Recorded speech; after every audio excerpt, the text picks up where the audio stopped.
If you're taking a cruise, what's the best way to handle your luggage when you're getting on the ship? Should you carry it on yourself or should you check it? In this video, we're going to talk all about cruise embarkation, including that age-old question, what's the best way to handle your luggage when you're getting on a cruise ship? Now, for some newer cruisers, the cruise embarkation process might seem a little bit overwhelming. And of course, there's the question of how to handle your luggage. If you want, you can feel free to skip ahead to that section. But first, let's talk about what it is. Embarkation is basically the process of passengers boarding the ship before the sail away time or when the ship departs the pier. This typically involves security checks, document verification, and for some cruise lines, the issuing of room keys. Others will just leave those keys there for you in your stateroom door. The embarkation process often starts with guests arriving at port during their boarding time, checking in their luggage or not, we'll talk about that, and proceeding through a series of checkpoints before stepping onto the vessel. Now, disembarkation or debarkation is the opposite. That's the process of getting off the ship. Now, when you prepare for embarkation, there's a few things that you need to make sure that you do. Make sure you have all the documentation you need, like your boarding pass, which is usually digital, and also decide how you're going to handle your luggage. Are you going to self-carry, meaning you simply carry your bags onto the ship, or are you going to check your bags and let the cruise line handle them?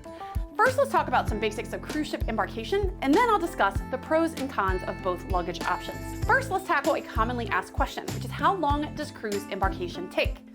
This is a difficult question to answer because it varies so widely, depending on factors like the size of the ship, the efficiency of the port, and of course, the number of passengers that are getting on board. Generally, it can take around 25 to 35 minutes, barring any issues like technical glitches with the check-in system or delays with the ship that's getting back that you're getting on. Because keep in mind, the ship you're getting on is unloading thousands of passengers, turning that ship around, and then embarking your group. Cruisers with priority status or who purchase priority perks like Carnival's Faster to the Fun or Royal Caribbean's The Key, for instance, they may enjoy a faster expedited check-in and embarkation process. Now, the time to cruise embarkation may also depend on your boarding time window. Some cruise lines, like Princess, for example, they don't have dedicated boarding times for cruise passengers. With Princess, passengers show up and they just get on whenever. But most of the cruise lines do have boarding time slots. For those cruise lines requiring boarding time slots, each cruiser's boarding time is generally determined during the online check-in process before their cruise. So, what is the online cruise check-in process and when does it open? Most cruise lines require online check-in, and check-in can open anywhere from 30 to 120 days prior to your sailing date. So when you book your cruise, it's really important that you make note of this date when check-in opens and you mark it on your calendar. Why does this matter? Because if you're one of the first to log in and check in once online check-in opens, you'll have first dibs on your preferred cruise boarding time. Now, that's assuming that you're sailing a cruise line that requires a boarding window. Again, Princess is one example, does not.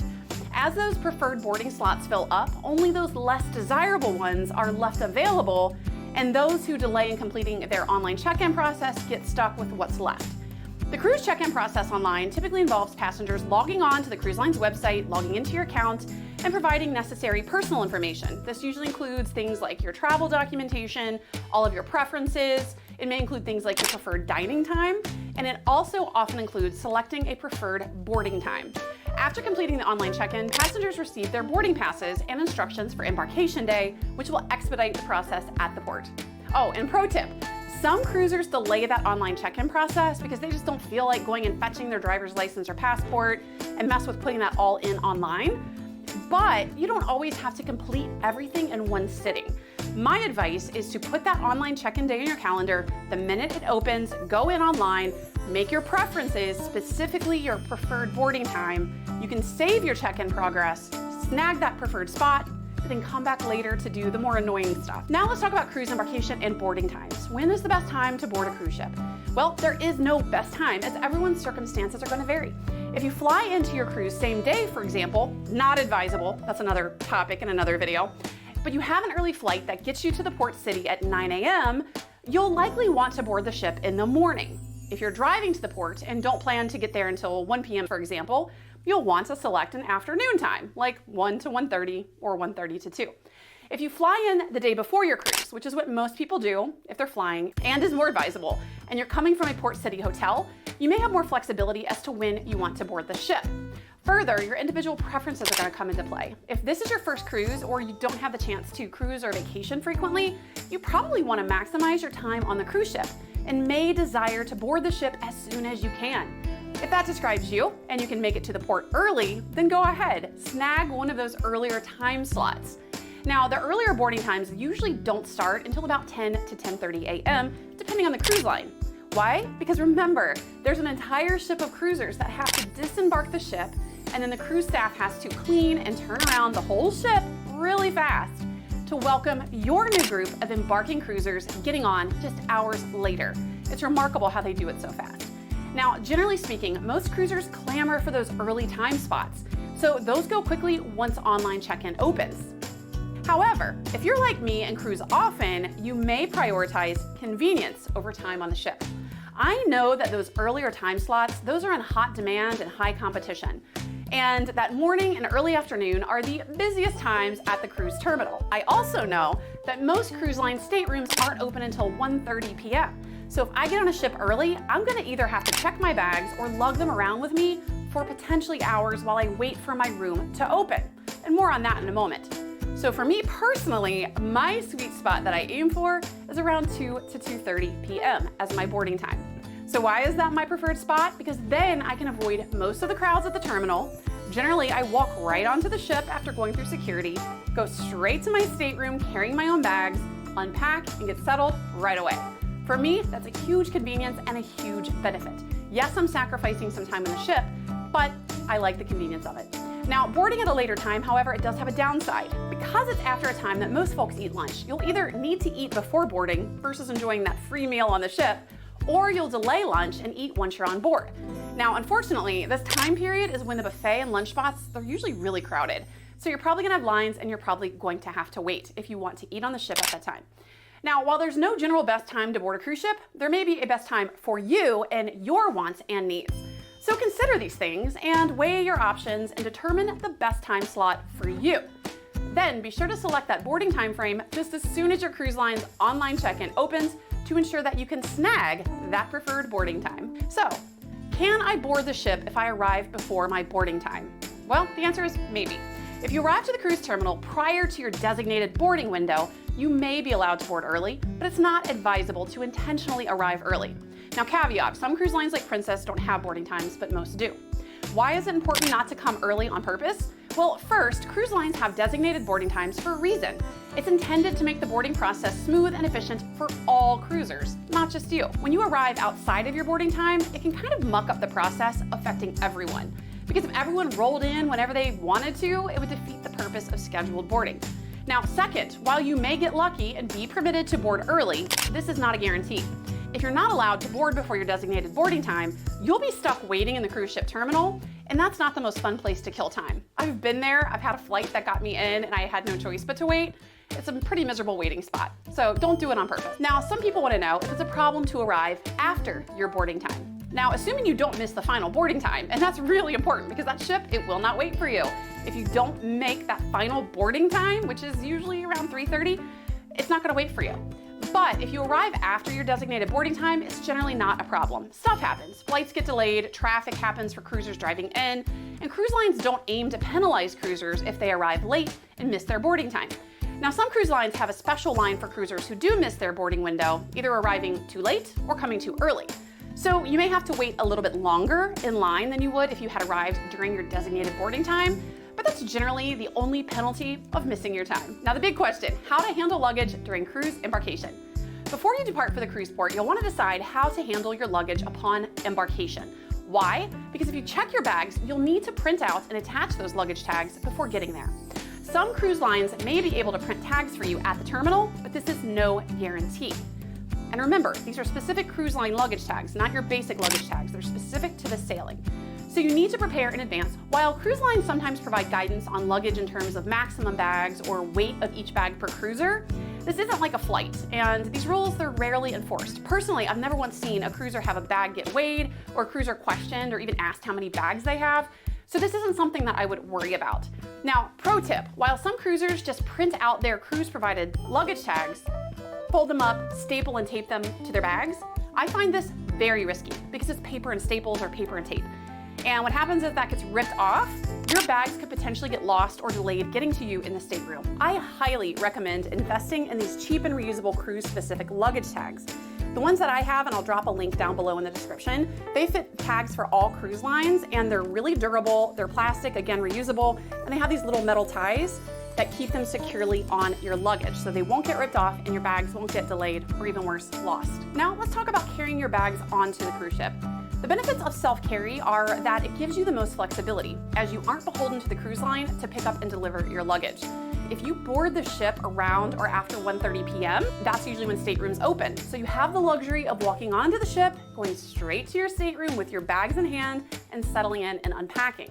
If you check your bags, you'll have to wait, sometimes until 6:30 p.m. or later, for the cruise line to deliver your bags to your stateroom. For me, I like to get settled, unpacked, showered, refreshed, and changed as soon as possible, so that's why I like to carry on. If you carry on, you also won't have to deal with the hassle of printing and preparing your cruise line provided luggage tags in advance. Another benefit of self-carry is that you lower the risk of your belongings getting lost, stolen, or damaged, because they're staying in your possession the entire time instead of being handed off to a porter or cruise line staff. Now, there are some downsides of self-carry. Unfortunately, self-carry is a poor option for those with physical or mobility issues, because that means you have to lug your bags, sometimes they're very heavy, through the terminal, during the boarding, up the gangway, onto the ship, and to your stateroom. Now, because cruise ships are super busy on embarkation day and the elevators are always a mess, this also means you're probably going to have to carry those bags up and down stairways, because those elevators, they're jam-packed. Further, if you board before staterooms open, which is around 1:30 p.m., you're stuck lugging bags around the ship when it's arguably the most crowded. So if you have an early boarding time at, say, 11 a.m., you have to carry your bags around for 2.5 hours. Now let's talk about the pros and cons of checked bags. The biggest benefit of checking your bags is the ease and convenience of not having to lug them around with you as you embark the ship and wait for your stateroom to open, assuming that you board before 1:30 p.m. This may be especially appealing to cruisers with small children or cruisers with mobility limitations. If you check your bags, there are porters at the cruise terminal at the ready to receive those bags as you arrive. Assuming that you've prepared and have attached your cruise line provided luggage tags, you roll up, offload your bags, always tip your porter, and off you go unencumbered by heavy bags. Dropping off your bags to porters, that is a free service. There's no cost, but tips are customary, but not required. I typically tip $2 per bag, more if a bag is particularly heavy or oversized. Now, on the downside of checking bags. Checking your bags means, of course, you're taking a chance that the cruise line staff may lose or damage your bags. Or in rare cases, it does happen, something might get stolen out of your bag. You're also giving up time flexibility, as you must wait for your bags once you're on the ship. Delivery of those bags may not happen until 6:30 p.m. or later.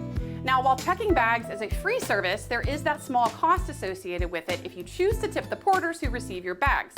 That's another downside compared to carrying it on, where there's literally no cost.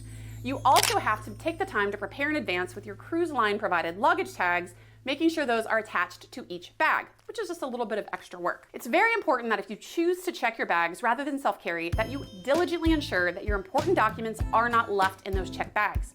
After dropping those checked bags off with the porter, they're gone. You'll then go without them through the boarding process at the terminal. And you'll need things like your passport or ID or birth certificate, for instance, in order to embark the ship. And if they're in your bags, you can't get on the ship. Another question is, does the cruise line scan your luggage? Yes, the cruise line will scan or x-ray your bags upon embarkation. And this goes for both checked bags and those that you carry on. Like at the airport, once you've handed over checked bags, they're put through a scanner at the cruise terminal, where security staff will then pull and examine any bags with anything that looks suspicious. There are quite a few things that are prohibited by cruise lines, even basic things you might not think about, like steamers. So it's important to ensure that none of these are in your bags. If your bag is pulled for a prohibited item, you'll likely not receive your bag delivered to your stateroom if you've checked your bag. Instead, you'll wait and wait, your bag doesn't come, the cruise line will give you a call, they'll tell you to head to a certain location. There you'll have to speak to security staff about whatever it was in your bag that was pulled for being prohibited. They'll give you a claim check because you can get it back later in most cases, but you'll retrieve that later at disembarkation. So keep a hold of that claim check. Now, if you carry on your bags, again, like with airport security, they will be put through a scanner and you personally will walk through a scanner too. Any suspicious looking items will be pulled by security and potentially confiscated. Now, just like prohibited items that are confiscated from checked bags, the process here is the same. If they take something that's prohibited, they'll give you a claim check. You can use that later to get your confiscated item back at a designated spot in the cruise terminal after you disembark the ship. Another thing to note is that there are drug sniffing dogs at cruise terminals, sometimes. In addition to scanning luggage, some cruise lines or customs authorities now deploy drug sniffing dogs at cruise terminals to check for prohibited substances. I see this almost every single time now that I sail out of Miami, not as common elsewhere, but be prepared. And yes, that includes marijuana, even if you have a prescription for it. At cruise embarkation, cruisers may be asked to line up, put all their bags on the floor, and a drug-sniffing dog will quickly run down the line to take a sniff. If the dog hits upon your bag, you'll likely be pulled aside by security for further inspection. Please do not take the risk of trying to board a ship with weed or other prohibited drugs, because this can result in not just you missing that sailing and not getting a refund, but some cruise lines like Carnival are now really cracking down on this, and they will impose a lifetime ban if you're caught. So what is the cruise ship boarding process like? Once you arrive at the cruise terminal, you'll drop off your bags with the porter if you choose to check them, and if not, you'll just keep them in your possession and walk on to the process. You'll then show your boarding pass, most of them now are digital, and staff in the terminal will be on hand to direct you where to go. Now this process is generally efficient and well organized, with lots of signage and people to tell you where to go. So if you've never cruised and it looks and feels a little chaotic, don't worry, people will help you get where you need to go. You'll then traverse through the terminal, show your required documents. Many cruise lines will now take your photo for facial recognition, and then you'll walk up the gangway, and excitement, you're on the ship. Some cruise lines will provide you with your stateroom key at check-in, which is sometimes in the form of a bracelet, like with Virgin Voyages, or Princess uses a medallion. If you do not receive a key or a fob during the check-in and boarding process, it will likely be at your stateroom door once those staterooms open around 1:30 p.m. That's the case with both Carnival and Royal Caribbean as just two examples. So when those rooms open, just go to your room. Your keys will be in a little envelope right there at your door, ready to go. Now be prepared, because if you've never cruised before, once you finally board the ship, it can feel a little crazy at first, because you've got thousands of cruisers milling around the ship because staterooms are not open until 1:30. A lot of them have their luggage in tow because they've decided to carry on. This can make things really crowded. And if you go to have lunch in the buffet, for example, you might not be able to find easily an open table. But if you're a first-time cruiser though, don't worry, it's not always like this. Once those staterooms open in the afternoon, the cruise ship starts to clear out as travelers make their way to the rooms to take a nap, unpack, or just get settled in. Think of cruise ship embarkation like the process of boarding an airplane. It's not really fun, nobody likes to do it, but it's just part of the process. It's not always pleasant, but it is required to enjoy that mode of travel and transportation. And with cruising, once you're on board and those staterooms open up, it'll be smooth sailing from there, and you can enjoy a relaxing and fun cruise.